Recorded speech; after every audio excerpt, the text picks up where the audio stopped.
إن الحمد لله نحمده ونستعينه ونستغفره ونؤمن به ونتوكل عليه ونعوذ بالله من شرور أنفسنا ومن سيئات أعمالنا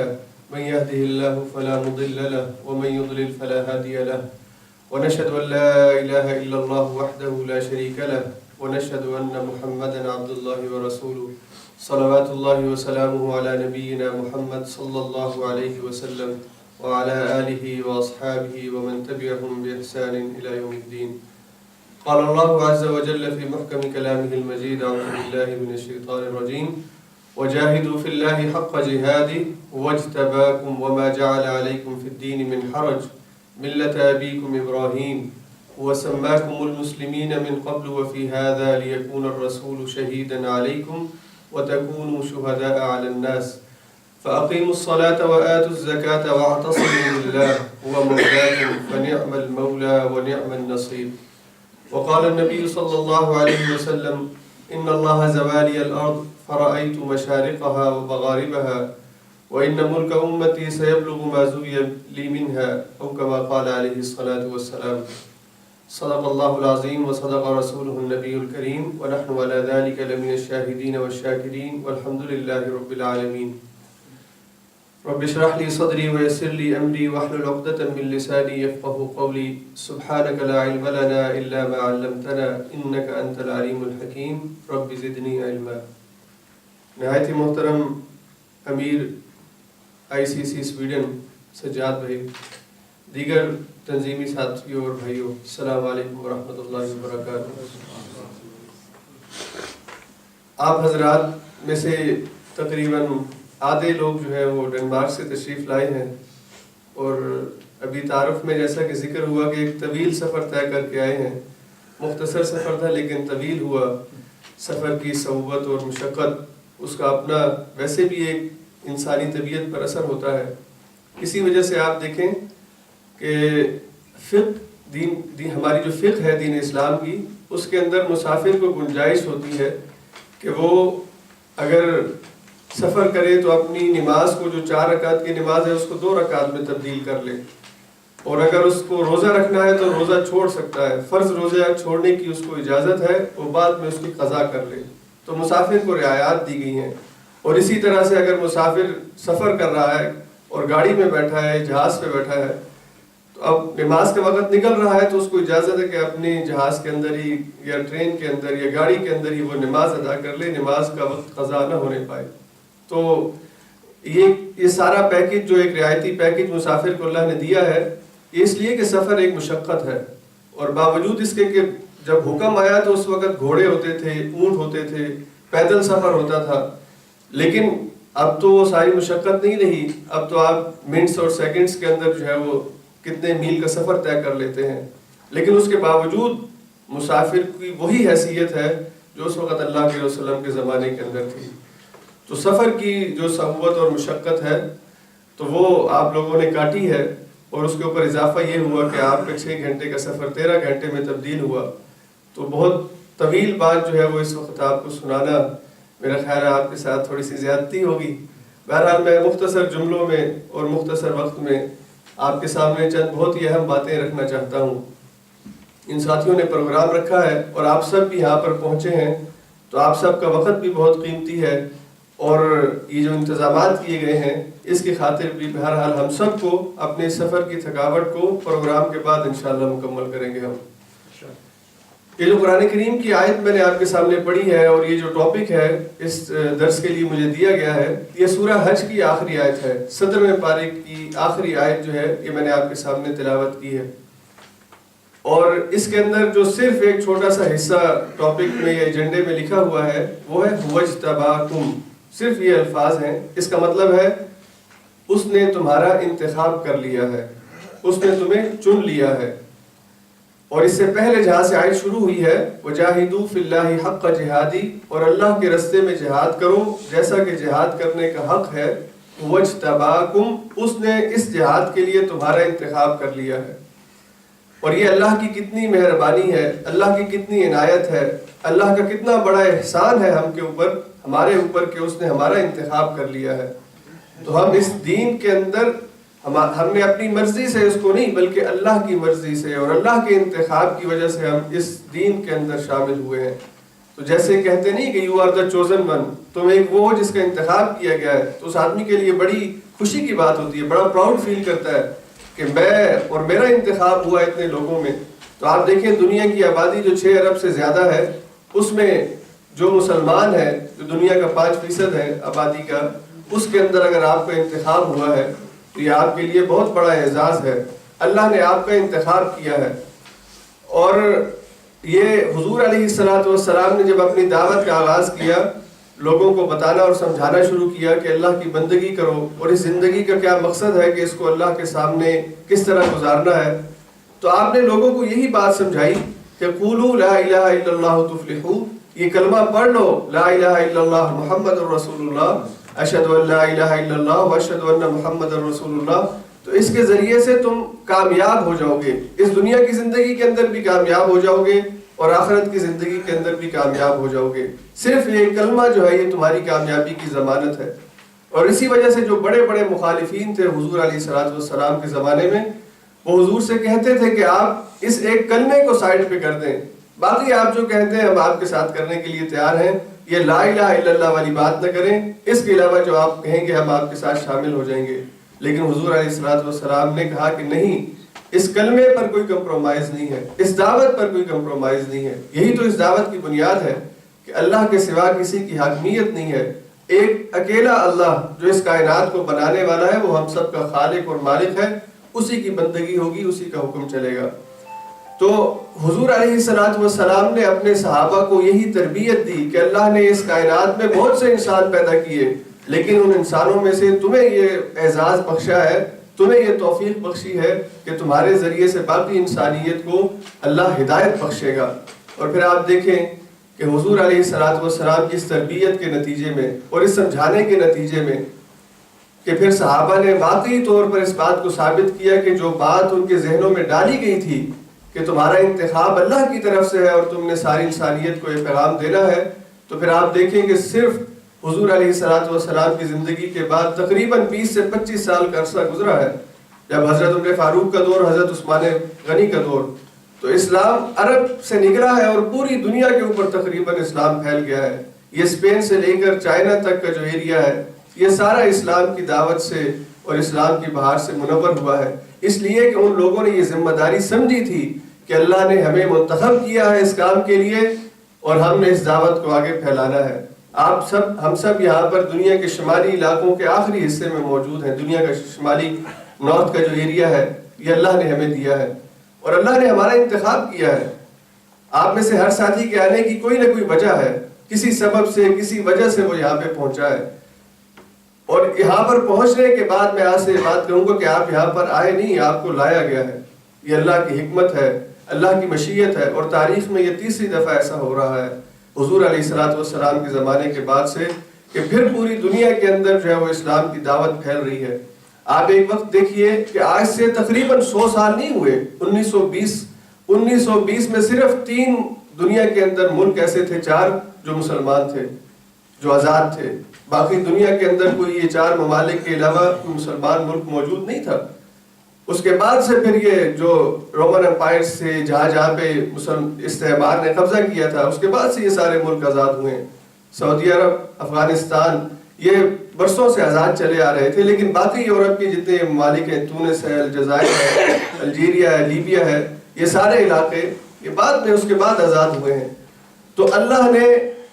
اس پیغام کے ذریعے سے جو اس نے اپنے نبی کو بتایا اور نبی نے اپنے صحابہ کو بتایا، تو پھر دنیا کے اندر یہ پیغام پھیلا، اور آج پوری دنیا کے اندر اگر آپ گلوب کو اپنے ہاتھ پہ رکھ کے دیکھیں،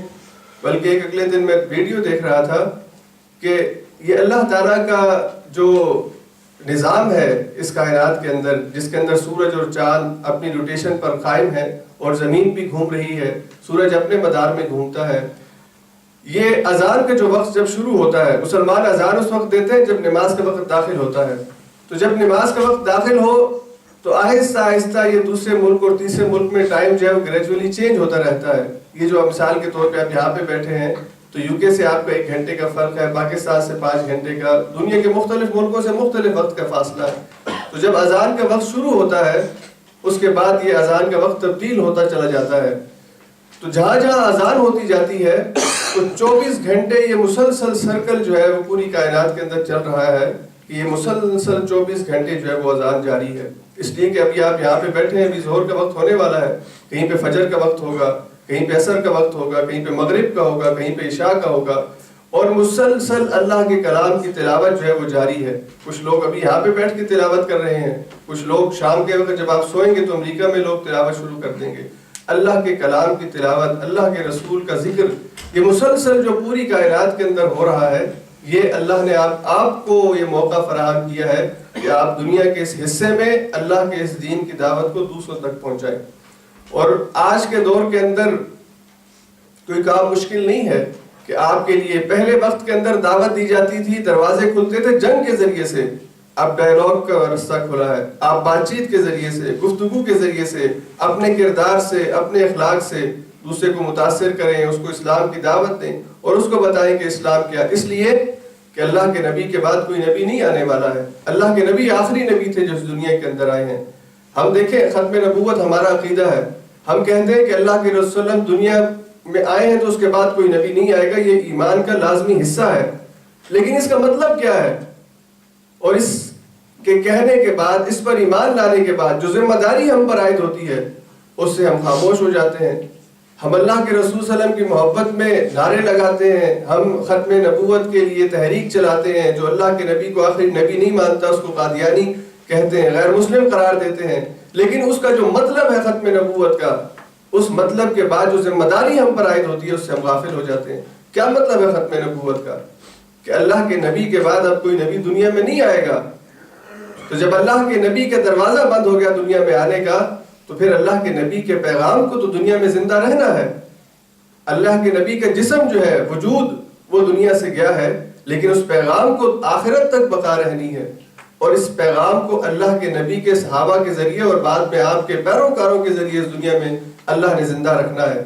اللہ کے نبی کا پیغام آخرت تک میں اور آپ اس کے علمبردار ہیں, میں اور آپ اس کے ماننے والے ہیں, میں اور آپ وہ بات کہتے ہیں جو اللہ کے رسول کہا کرتے تھے, میں اور آپ وہی قرآن پڑھتے ہیں جو اللہ کے رسول صحابہ کے سامنے پڑھا کرتے تھے. میرے اور آپ کا وہی عقیدہ ہے جو اللہ اور اس کے رسول اور اس کے صحابہ نے, اللہ کے رسول نے اپنے صحابہ کو سکھایا ہے. ہم سب کا وہی عقیدہ ہے. اس لیے وہ کام جو صحابہ نے کیا وہ اب ہماری ذمہ داری ہے کہ ہم اس دنیا کے اس معاشرے کے اندر رہتے ہوئے اس کام کو کریں کہ اس کے لیے اللہ نے ہمارا انتخاب کیا ہے, ہمیں چنا ہے, ہمیں اللہ یہاں پہ لے کے آیا ہے. اور یہاں پہ آ کر ہم صرف ہمارا مشن یہ ہو کہ ہم نے ایک بڑی عیش کی زندگی گزارنی ہے. پاکستان کے اندر یہ مسائل تھے, افغانستان میں یہ مسائل تھے, یہاں پہ یہ مسائل نہیں ہے. یہاں پر ہم نے زیادہ سے زیادہ دولت کمانی ہے تاکہ ہماری دنیا بڑی اچھی گزر جائے, تاکہ ہماری جو بھی خواہش اور تمنا ہے اس کو ہم پورا کر سکیں. تو ہو سکتا ہے کہ آپ کے حصے کے اندر پھر بھی وہ عیش نہ ہو سکتا ہے کہ آپ کے حصے کے اندر وہ دولت نہ ہو جس کی خواہش آپ کے دل کے اندر موجود ہے. لیکن اگر اللہ نے آپ کو جو کچھ دیا ہے اس پر آپ کی گزر بسر ہوتی ہے, لیکن آپ کا مقصد یہ ہے کہ اللہ نے مجھے یہاں پہ بھیجا ہے, یہاں پہ بھیجنے کے بعد میری ذمہ داری یہ ہے کہ اس معاشرے میں جو مسلمان بستے ہیں, جو دین سے دور ہیں, ان کو اسلام کے ساتھ, ان کو دین کے ساتھ اٹیچ کیا جائے, ان کو تحریک اور تنظیم کے ساتھ وابستہ کیا جائے, تاکہ ان کی زندگی کے اندر بھی اور اپنی زندگی کے اندر بھی بہتری آ سکے. اور اسی طرح سے جو غیر مسلم ہیں, جو اسلام کو مانتے اور جانتے نہیں ہیں, ان تک بھی جہاں تک استطاعت ہے, جو طریقہ کار میسر ہے, جو اخلاق اور قواعد اور ضوابط آپ کو اجازت دیتے ہیں, اس کے اندر رہتے ہوئے دوسروں تک بھی اپنی اس دعوت کو پہنچانے کی کوشش کریں. اس لیے کہ آپ اس بات کو سمجھیں کہ اللہ نے آپ کا انتخاب کیا ہے. میں ایک مثال کے ذریعے آپ کو بات سمجھاتا ہوں کہ یہ جو آدمی کو اعزاز ملتا ہے کہ اس کام کے لیے, اس مشن کے لیے اللہ نے آپ کا اعزاز کیا ہے, کتنی بڑی بات ہے. حضرت ابو ایوب انصاری رضی اللہ تعالیٰ عنہ کا مزار کہاں پر ہے, ان کی قبر کہاں پہ ہے؟ جی, ترکی کے اندر. ترکی میں حضرت ابو ایوب انصاری رضی اللہ تعالیٰ عنہ کی قبر موجود ہے. اور یہ حضور علیہ السلام کی ایک پیشن گوئی تھی, ایک آپ کی طرف سے ایک بشارت دی گئی تھی صحابہ کو کہ میں دیکھ رہا ہوں کہ تم بحر روم کے اندر تم نے اپنے جہاز ڈال دیے اور استنبول فتح ہو گیا ہے. اور اللہ کے رسول نے یہ بشارتیں جو دی ہیں, انسان کو بڑی حیرت ہوتی ہے کہ انسان جب اس کے پاس اتنے وسائل بھی نہ ہو، اتنی طاقت بھی نہ ہو، اور اس وقت ایسی بات کرے تو جو نہیں ماننے والے تھے وہ دیوانے کی بڑھ کہتے ہیں اس کو، وہ کوئی اس کو بیگانگی کا نام دیتے ہیں کہ یہ کیسی بات کرتے ہیں اللہ کے رسول۔ حالانکہ اللہ کے رسول پر جو ایمان لائے تھے وہ اس بات کو سمجھتے تھے کہ جو کچھ حضور کہہ رہے ہیں وہ سچ ہے۔ اسی لیے سفر ہجرت جو ہے واقعہ آپ کے ذہن کے اندر ہوگا کہ جب حضور علیہ السلام حضرت بکر کے ساتھ جا رہے ہیں تو پیچھے سے سراقہ جو ہے وہ آپ کو پکڑنے کے لیے آتا ہے، اس انعام کے لالچ میں جو آپ کو پکڑنے کے لیے قریش نے طے کر رکھا ہے، تو وہ آپ کے قریب پہنچتا ہے تو گھوڑا جو ہے وہ زمین کے اندر دھس جاتا ہے اور وہ گھوڑے سے گر پڑتا ہے، پھر کوشش کرتا ہے، پھر گرتا ہے، پھر کوشش کرتا ہے، پھر گرتا ہے، سمجھ جاتا ہے کہ میں حضور علیہ السلام تک نہیں پہنچ سکوں گا۔ تو حضور علیہ السلام اس کو معاف کرتے ہیں اور اس وقت اس سے کہتے ہیں کہ سراقہ تمہارا کیا خیال ہے، تمہارا تصور میں یہ بات آ سکتی ہے، تم تصور کرو اس وقت کا کہ جب کس طرح کے کنگن تمہارے ہاتھوں کے اندر ہوں گے۔ ایک آدمی جو اپنے آپ کو اپنے خاندان والوں سے، اپنے محلے والوں سے، اپنی برادری کے ظلم سے اپنے آپ کو بچا کے وہاں سے نکلا ہے، کوئی سامان ساتھ نہیں ہے، کوئی طاقت ساتھ نہیں ہے، ایک اکیلا صحابی حضرت بکر صدیق ساتھ ہے، لیکن میسج کیا دے رہے ہیں دنیا کو؟ اس آدمی کو کیا میسج دے رہے ہیں جو پکڑنے کے لیے آیا ہے کہ ایک وقت آئے گا کہ کس طرح بھی تمہارے زیر نگی ہو جائے گا، دنیا کی سپر پاورز تمہارے زیر نگی ہو جائیں گی۔ یہ ویژن اور مشن جو ہے اللہ کے رسول نے اپنے صحابہ کو دیا تھا۔ اور پھر ایسی ہی بشارت ایک دی آپ نے جب آپ نے کہا کہ استنبول فتح ہوگا، تو ابو ایوب انصاری رضی اللہ تعالیٰ عنہ اس مارکے میں، اس فوج میں اور اس دستے میں شامل تھے جو پہلی دفعہ استنبول فتح کرنے کے لیے آیا، اور یہ حضرت امیر معاویہ رضی اللہ تعالیٰ عنہ کا دور تھا، تو آپ اس کے اندر شامل تھے۔ اس فوج کو کامیابی نہیں مل سکی، اس دستے کو، اور اس کو واپس جانا پڑا، لیکن حضرت ابو ایوب انصاری کی وفات وہیں پر ہوئی، تو انہوں نے اپنے دستے سے کہا کہ تم یہاں سے تو جانے لگے ہو، مجھے یہیں پہ دفن کر کے جانا، اس لیے کہ اللہ کے رسول نے فرمایا کہ یہ شہر فتح ہوگا، اور مجھے یقین ہے کہ یہ شہر فتح ہوگا، تو اس شہر کی جو فصیل ہے، جو دروازہ ہے جہاں سے انٹری ہے، اس کے قریب لے جا کر مجھے دفن کر دو، اور میں اس آدمی کا انتظار کروں گا جو آئے گا، اللہ کے رسول کی خوشخبری کی مصداق بنے گا اور اس شہر کو فتح کرے گا۔ تو پھر وہیں پر حضرت ابو ایوب انصاری کو دفن کیا گیا شہر کی فصیل کے قریب، اور پھر تقریباً 750 سال کا عرصہ لگا۔ 750 سال کے بعد سلطان فاتح جو تھے انہوں نے ترکی کو فتح کیا، اور اس کے ذریعے سے مشرقی یورپ پورے کے اندر جو ہے وہ اسلام داخل ہو گیا۔ یہ اللہ کے رسول نے جب ایک آدمی کو بتایا، صحابی کو بتایا کہ یہ کام ہوگا، تو اس کے دل میں یہ تڑپ اور یہ جذبہ پیدا ہوا کہ کاش میں وہ کیوں نہ بن جاؤں کہ اللہ کے رسول کی خوشخبری مجھ پر صادق آ جائے۔ اللہ قرآن میں کہہ رہے ہیں کہ اللہ نے آپ کو انتخاب کیا ہے، آپ کو چنا ہے، آپ کو مسلمان بنایا ہے، اپنا ماننے والا بنایا ہے، تو کیوں نہ ہم اس خوشخبری کے مصداق بن جائیں کہ اللہ ہم کو یہ توفیق دے رہا ہے کہ ہم اس علاقے میں موجود ہیں جہاں پر اللہ کی دعوت کا کام کرنے کا بہت بڑا میدان موجود ہے، بہت بڑا میدان موجود ہے۔ آج دنیا دوبارہ سے امن کی تلاش کے اندر ہے، دنیا نے بہت سے نظام دیکھ لیے ہیں، بہت سے طریقے آزما لیے ہیں اس دنیا کے اندر امن قائم کرنے کے لیے، لیکن یہ سارے نظام دنیا سے گزر چکے، دنیا ان کا تجربہ کر چکی، چاہے وہ سوشلزم کا نظام ہو، چاہے وہ کمیونزم کا نظام ہو، چاہے وہ نیشنلزم کا ہو، جو بھی نظام ہے ان سب ازموں سے گزر کر اب دنیا دوبارہ یہ چاہتی ہے کہ دنیا میں ایک ایسا نظام ہو کہ وہاں پر انسان آزادی کے ساتھ اور انصاف کے ساتھ زندگی بسر کر سکے، اور یہ پیغام اسلام کے علاوہ کسی کے پاس نہیں ہے۔ اسی آیت میں اللہ نے کہا ہوا سماکم المسلمین، اللہ نے تمہارا نام مسلمان رکھا ہے، تم سب کی پہچان صرف مسلمان ہے، تم سب کا جو بھی تعارف ہے وہ ایک مسلمان کا تعارف ہے۔ اب آپ دیکھیے کہ آپ یہاں پر، ہم تو پاکستان اور افغانستان دو ہی ملکوں کے لوگ موجود ہیں، لیکن نماز میں یہاں پہ ہو سکتا ہے کہ اور ملکوں کے لوگ بھی آئیں اور آئیں گے انشاءاللہ۔ اسی طرح آپ دیکھیں گے کہ مسلمان جو ہے وہ دنیا کے اندر کسی ایک قوم کا نام نہیں ہے، کسی ایک زبان بولنے والے کا نام نہیں ہے، کسی ایک رنگ والے کا نام یہ جو گندمی رنگ ہے بس یہی مسلمان ہے، یہ جو گورا رنگ ہے یہی نو۔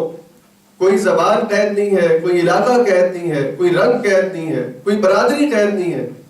ہر ایک کو اللہ رب العزت نے اسلام کی دعوت اس کو کہا ہے کہ اسلام کی دعوت قبول کرو اور اس جھنڈے کے نیچے آ کے جمع ہو جاؤ، اور یہی ایک واحد چیز ہے جس کے ذریعے سے سب انسان ایک لیول پہ کھڑے ہو سکتے ہیں۔ وگرنہ اس کے علاوہ آپ دنیاوی وسائل کے طور پر کہیں کہ نہیں جی اسلام کے علاوہ کوئی اور معیار ہے، جس کے ذریعے دنیا میں مساوات کا نظام قائم ہو سکتا ہے، قطعاً نظام قائم نہیں ہو سکتا۔ اگر آپ کہیں گے کہ ایک علاقے کے لوگوں کا حق ہے کہ وہ دنیا میں ترقی کرے، صرف امریکہ کا حق ہے وہ دنیا میں حکمرانی کرے، صرف اسرائیل کا حق ہے، یہ صرف مسلمانوں کا حق ہے، یہ ایک جو حق ہے یہ صرف اللہ نے کہا کہ ایک دین کے ماننے والے جو اللہ کو اپنا رب کہتے ہوں، رسول اللہ کو آخری رسول کہتے ہوں، ان کا حق ہے کہ وہ اس دنیا کے اوپر وہ نظام قائم کریں جو اللہ نے اپنے نبی کے ذریعے سے انسانیت کو بخشا ہے۔ اس لیے اس اسلام کی مساوات کے ذریعے سے دنیا میں اصل مساوات قائم ہو سکتی ہے، وگرنہ اس کے علاوہ کوئی بھی آپ لیول رکھنا چاہیں گے یہ مساوات کا لیول ہے، اس پہ سب پورے نہیں اتر سکتے۔ اس لیے یہی وجہ ہے کہ آپ کو مسلمانوں کی مسجد کے اندر، مسلمانوں کے اجتماع کے اندر عربی بولنے والے بھی ملتے ہیں، افریقہ کے لوگ بھی ملتے ہیں، ایشیا کے لوگ بھی ملتے ہیں، اس کے اندر مختلف رنگوں کے لوگ آپ کو ملتے ہیں، اس لیے کہ حضور نے فرمایا تھا کہ دنیا میں اسلام کے نظام کے اندر جو مساوات ہے اس میں کسی کالے کو کسی گورے پر، کسی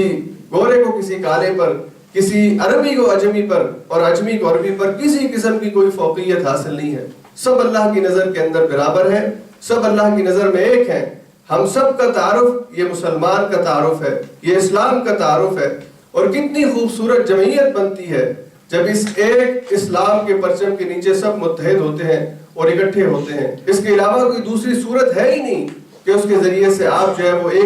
آپ یہاں پہ بیٹھے ہیں سویڈن کے اندر، آپ کو وہی نماز وہی قرآن سننے کو ملتا ہے جو آپ کو حرم کے اندر ملتا ہے۔ آپ ملیشیا کے اندر چلے جائیں یا آپ واشنگٹن کے کسی چھوٹے سے بازار کے اندر چلے جائیں، وہاں پہ بھی اللہ کا وہی کلام پڑھا جائے گا جو آپ یہاں پہ سنتے یا پاکستان میں سنتے اور سناتے رہے ہیں۔ یہ اللہ کے اس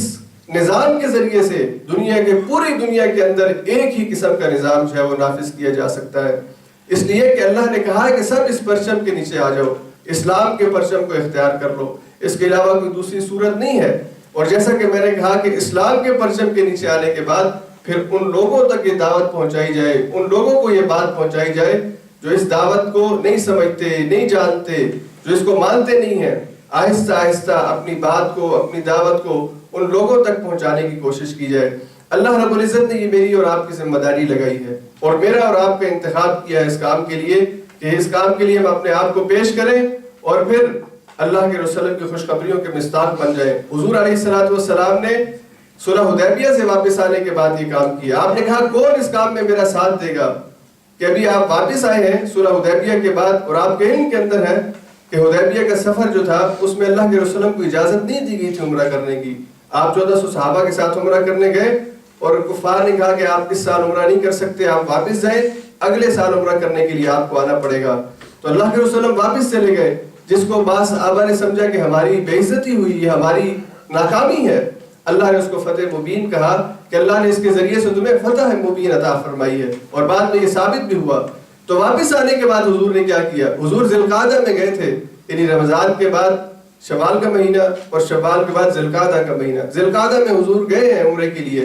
اور واپس آنے کے بعد ذی الحجہ میں حضور علیہ السلام نے اپنے اڑوس پڑوس کے اندر چاروں طرف دنیا جو بستی تھی، جانی پہچانی جاتی تھی، تعارف کے اندر تھی، اس تک اپنے خطوط بھیجے ہیں۔ اس کے اندر ہرقل کو بھی بھیجا گیا ہے، قیصر کو بھی بھیجا گیا ہے، اور دنیا کی بڑی بادشاہتوں سے لے کر چھوٹے چھوٹے ملکوں تک اللہ کے قاصد اللہ کا پیغام لے کے گئے ہیں۔ تو وہ پیغام بھیجتے وقت اللہ کے رسول نے صحابہ سے کہا کہ اس مہم کے لیے کون اپنا نام پیش کرتا ہے؟ اب جن لوگوں نے یہ پیغام لے کے گئے، قیصر کے سامنے جو صحابی اللہ کا پیغام لے کے گئے، تو اس نے کہا، قبول نہیں کیا، لیکن اس نے کہا کہ مجھے یقین ہے کہ جہاں پہ آج میرے پاؤں موجود ہیں، یعنی جہاں پہ میرا آج تخت موجود ہے، جہاں پہ میری سلطنت ہے، اس جگہ کے اوپر اس نبی کا پیغام اور اس نبی کا نظام جو ہے وہ نافذ ہو جائے گا۔ اس لیے کہ وہ عیسائی تھا اور ان کتابوں سے اس کو معلومات موجود تھیں، وہ لوگ مانتے اور جانتے تھے کہ ایک نبی آئے گا جو عیسائیت کے اندر جو ہے وہ عیسائیت کے بعد ہوگا اور پوری دنیا کے اوپر اس کی حکمرانی قائم ہوگی، لیکن اس نے قبول نہیں کیا۔ تو اس مہم کے اندر حضور نے صحابہ سے نام لیے، پوچھا کہ کون اس مہم کے اندر جو ہے میرے ساتھ شامل ہونا چاہتا ہے، یہ بات والوں کو سمجھانے اور بتانے کے لیے کہ یہ مہمات بعد کے اندر بھی ہوں گی، یہ جب تک دنیا قائم ہے یہ مہمات اسی طرح چلتی رہیں گی، اور اس کے لیے ہر ایک کو اپنے دائرے کار کے مطابق، اپنی استطاعت کے مطابق، اپنی جو بھی اس کی آپ کہہ لیجئے جتنا اس کے پاس وقت ہے، جتنی صلاحیت ہے، اس کے مطابق اس کو یہ کام کرنا پڑے گا۔ اور میرے دوستوں اور ساتھیوں، یہاں پر ایک اور بات، میں بہت اہم بات آپ کے ساتھ شیئر کرنا ضروری سمجھتا ہوں کہ اللہ رب العزت پر ہم ایمان رکھتے ہیں، اللہ ہمارا خالق اور مالک ہے۔ یہ جان کس نے دی ہے؟ ہمارا ایمان ہے، اللہ نے دی ہے، ہم سب کا ایمان ہے۔ جس دن اس کا دل کرے گا ہم سے یہ جان واپس لے لے گا، تو خدا نخواستہ وہ بات ہمارے ساتھ نہ ہو جائے بعد میں، جو ایک ہندو عورت نے اپنی حیات لکھتے ہوئے، اپنی زندگی کے بارے میں لکھتے ہوئے لکھا۔ اس نے کہا، ایک ہندو عورت نے اپنی بایوگرافی جب لکھی، مسلمان ہو گئی تھی، تو اس نے کہا کہ دنیا میں، ہمارے ملک میں، ہندوستان میں 800 سال تک تم نے حکومت کی ہے۔ مسلمانوں کو خطاب کرتے ہوئے اس نے کہا تھا کہ 800 سال تک تم نے ہمارے ہندوستان کے اوپر حکمرانی کی ہے، لیکن 800 سالوں میں، 800 سالوں کے بعد بھی مجھے نہیں پتہ چل سکا کہ قرآن کیا ہے، اللہ کا کلام کیا ہے، اللہ کا پیغام کیا ہے۔ تم نے یہاں پر حکمرانی کی اور حکمرانی کر کے تمہارا یہاں پر زوال آیا، تم یہاں سے چلے گئے، اور ہو سکتا ہے کہ اس کی وجوہات یہی ہوں کہ جو دعوت کا کام تھا، جو ابلاغ کا کام تھا، جو دوسروں کو بات بتانے کا کام تھا، وہ نہیں کیا گیا۔ تو اس نے کہا کہ میں قیامت کے دن تمہارے ہاتھ میں گریبان ڈال کے اللہ کے حضور شکایت کروں گی کہ انہوں نے اپنی زبان سے بھی اور اپنے عمل سے بھی کبھی نہیں مجھے بتایا کہ ان کا نبی کیسا تھا، ان کا قرآن کیسا تھا، ان کی دعوت کیا تھی، یہ کیوں دین اسلام کے اندر اپنے آپ کو وابستہ کیے ہوئے تھے۔ میرے دوستوں اور ساتھیوں، یہاں پہ اس معاشرے کے اندر رہتے ہوئے ہم اوپنلی یہ کام نہیں کر سکتے، دعوت کے اس میدان کے اندر حکمت کے ساتھ اور اس کی نزاکت کو سمجھتے ہوئے، لیکن ہمارے بہت سے رابطے ایسے ہوتے ہیں، بہت سے تعلقات ایسے ہوتے ہیں۔ ہمارا مثال کے طور پر، میں تو اپنے وہاں پہ ساتھیوں سے کہتا ہوں، ابھی یہاں پہ دوبارہ وہ یولے داغ آ رہا ہے، عیسائیوں کو جو دن ہے، مذہبی دن، تو ایک بڑی کشمکش سی رہتی ہے کہ ہم ان کو کس طرح مینیج کریں۔ اس لیے حضرت عیسیٰ کا تہوار مناتے ہیں تو ہم کیا ان کو مبارکباد دیں یا نہ دیں، اور ان کی خوشی میں، اس لیے کہ جب عید آتی ہے تو عید کے موقع پر وہ ہم کو گفٹ دیتے ہیں، عید کے موقع پر ہم کو وہ مبارکباد دیتے ہیں، تو اب ان کی عید ہے تو کیا آپ خاموشی سے بیٹھے رہیں؟ تو یہ تو بے مروتی ہو جائے گی، یہ تو بڑی ناانصافی کی بات ہوگی کہ وہ ہماری خوشی پر ہمیں مبارکباد دیں، اور ہم ان کی خوشی پر اگر وہ ہم سے سلام بھی کریں اور ہمیں کہیں بھی تو ہم آگے سے ان کو جواب نہ دیں۔ تو میں اکثر کہا کرتا ہوں کہ اس کو آپ دوسرے پیرائی کے اندر لے جائیں کہ کام بھی ہو جائے، ان کا دل بھی خوش ہو جائے، اور آپ دعوت کا کام بھی کر سکیں کہ آپ ان کو ان کی مذہبی تہوار پر، ان کے حضرت عیسیٰ علیہ السلام کی پیدائش کے دن پر حضرت عیسیٰ علیہ السلام کے حوالے سے قرآن نے جو آپ کا تعارف کیا ہے وہ تعارف ان تک پہنچا دیں، ان کو بتائیں کہ ہم عیسیٰ کو مانتے ہیں، عیسیٰ ہمارا نبی ہے، ہم اس سے محبت کرتے ہیں۔ اللہ کے رسول نے فرمایا تھا کہ عیسیٰ علیہ السلام کو یہ معجزات اللہ نے قرآن میں لکھے ہیں۔ عیسیٰ علیہ السلام کی حضرت مریم کی کتنی فضیلت ہے، پوری 4 سورتیں یہ فیملی کے اوپر اللہ نے نازل فرمائی ہے۔ آل عمران جو حضرت مریم کے والد تھے، اس پر ایک سورت، تیسری بڑی سورت جو قرآن کریم کی سورت ہے، پوری سورت اللہ نے اس پہ اتاری ہے۔ سورہ مریم کے نام سے اللہ نے پوری سورت جو ہے وہ قرآن کریم کے اندر نازل فرمائی ہے۔ اور یہ کلام جب ان لوگوں کے سامنے پڑھا گیا حضور کی زندگی میں، وہ آپ نے بات سنی ہوگی جو حبشہ کی طرف صحابہ گئے تھے ہجرت کر کے حضور علیہ السلام کے زمانے میں، تو وہاں پہ حضرت جعفر نے یہ آیات تلاوت کی تھی سورہ مریم کی، تو عیسائی بادشاہ جو تھا وہ یہ آیات سن کے رونے لگا، اور اس نے کہا کہ اللہ کی قسم واللہ، حضرت عیسیٰ کی زندگی، اس نے تنکا اٹھایا زمین سے اور کہا کہ اللہ کی قسم، حضرت عیسیٰ کے بارے میں جو کچھ آپ نے کہا نہ وہ اس سے زیادہ ہے نہ اس سے کم ہے، آپ نے بالکل ٹھیک صحیح بات ہمیں پہنچا دی ہے۔ ہم ان کے مذہبی تہوار پر ان کو مبارکباد دیں اور ان سے کہیں اللہ کے بندو، یہ اللہ کا نبی ہے، اس کی دعوت قرآن کریم کے اندر موجود ہے، تم اس نبی کے دن کو مناتے ہو، اس نبی کی دعوت کو بھی سمجھو کہ اس نے کیا کہا ہے۔ اس ذریعے سے آپ جو ہے وہ اس دن کو ان کے ساتھ شیئر کر سکتے ہیں، منا سکتے ہیں۔ آپ اسی مخمسے میں رہیں کہ وہ اب آپ کے یہ جو سکولز کے اندر بچے پڑھتے ہیں، ان بچوں میں ان کے ساتھ کتنے کرسچنز ہوں گے جو ان کے سکولوں میں پڑھتے ہیں، لیکن وہ دن بھی جو دعوت دینے کا بہت مؤثر دن ہے، جو سمجھانے کا بہت مؤثر دن ہے، وہ خاموشی سے گزر جائے، ہمارے بچوں کو ہمیں پتہ ہی نہ ہو کہ ہم اس دن کو کیسے اپنی دعوت کے لیے استعمال کر سکتے ہیں، تو ہماری یہ غلطی ہے، ہماری کوتاہی ہے۔ اور ہم جو کام کرتے ہیں، ہمارے جو کلیگس ہیں، ہمارے جو ساتھ کام کرنے والے ساتھی ہیں، ان میں کتنے کرسچنز ہیں، کتنے لوگ ہیں جن تک ہم اس بات کو، اس دن کی مناسبت سے بات کر سکتے ہیں۔ تو اس لیے اس طرح کے مواقع ان معاشروں کے اندر، ان مواقعوں کو دیکھتے ہوئے اور مناسب وقت پر اور مناسب، یہ دیکھیے دعوت کا جو کام ہے، اس کے اندر جو سب سے بڑی چیز ہے، وہ کہتے ہیں کہ لوہا جب گرم ہو تب اس کے اوپر چوٹ لگانی چاہیے۔ آپ ہر وقت بات کرنے کی بجائے بات کرنے کا جو موقع ہے، جس وقت بات سننے کا امکان ہے، سمجھنے کا امکان ہے، اس وقت آپ بات کریں گے تو بات زیادہ مؤثر ہوگی۔ تو آپ اس دن جو حضرت عیسیٰ علیہ السلام کی پیدائش کے حوالے سے خصوصی دن ہے، اس دن پہ آپ اس طرح کی ایکٹیویٹی کریں تو آپ وہ کام کر رہے ہیں جس کام کے لیے اللہ نے آپ کو یہاں پہ بھیجا ہے۔ لیکن سالوں کے سال گزر جائیں اور ہمیں خود ہی کبھی پتہ نہ چلے کہ حضرت عیسیٰ کیسے نبی تھے، اور حضرت عیسیٰ نے دوبارہ دنیا میں آنا ہے اور اس نبی کے امتی بن کے آنا ہے اور اس مشن کو آگے لے کے جانا ہے جو مشن حضور دنیا میں چھوڑ کے گئے تھے، تو پھر ہماری اپنی حالت پر ہمیں افسوس کرنا چاہیے کہ ہم نے اللہ کے انتخاب کو پسند نہیں کیا۔ اللہ نے ہمارا انتخاب اس علاقے میں اس لیے کیا، خاص سویڈن کے اس